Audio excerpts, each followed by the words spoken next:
Hi everybody and welcome back. For this video I will show you how I made this golden banana loaf.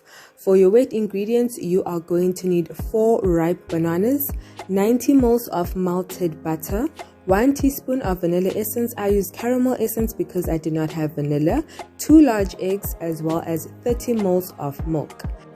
For the dry ingredients, I used 1.5 cups of self-raising flour because I did not have all-purpose flour, 150 ml of brown sugar, a quarter teaspoon of baking powder, half a teaspoon of baking soda, a pinch of salt, and then 1 teaspoon of cinnamon powder.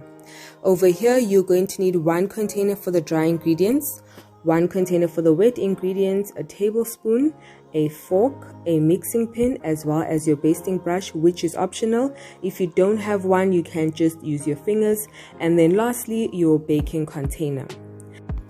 For the first step, I thoroughly greased my baking container. I ended up making use of the butter that is part of the baking ingredients, and then I put this aside. For the dry ingredients, I added my flour, brown sugar, cinnamon powder, baking soda, baking powder, and a pinch of salt. I started mixing all of these ingredients together until everything was well mixed, and I put this to the side. For my wet ingredients, I added all 4 of my ripe bananas, and then I started crushing this with the fork. I crushed it and then I mixed it until it reached a nice gooey consistency. It does not have to be super smooth, as you can still see from all of the bumps. And then I add my melted butter, which was initially a little bit weird because I did let it sit for a while after melting, but luckily enough it did not spoil anything in the recipe.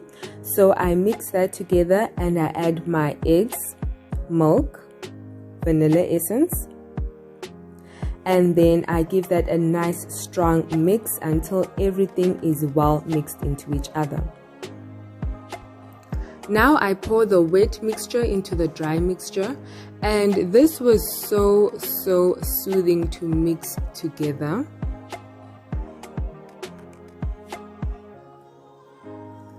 I then bring back our grease container and pour the final mixture into the grease container.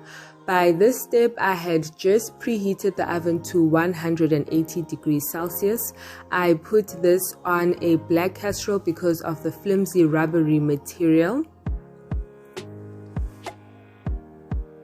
About after 35 minutes, I go back in and check just to see whether it is fully cooked or not.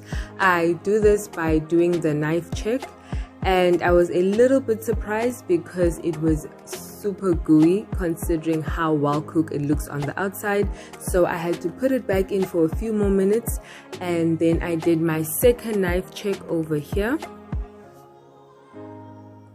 As you can see, it indicates that the banana loaf is fully cooked. So now I go ahead and put it on the container and I start to cut so that it can cool down a little bit more. Oh my goodness, this looks so yummy. Woo! Ciao. Do excuse the skew cutting, but regardless, we have reached the end of this video. Thank you so much, you guys, for watching and for staying tuned in. Don't forget to like, comment, subscribe, and do all that good stuff. Oh, and to share the video as well. So I will see you guys next time. Bye!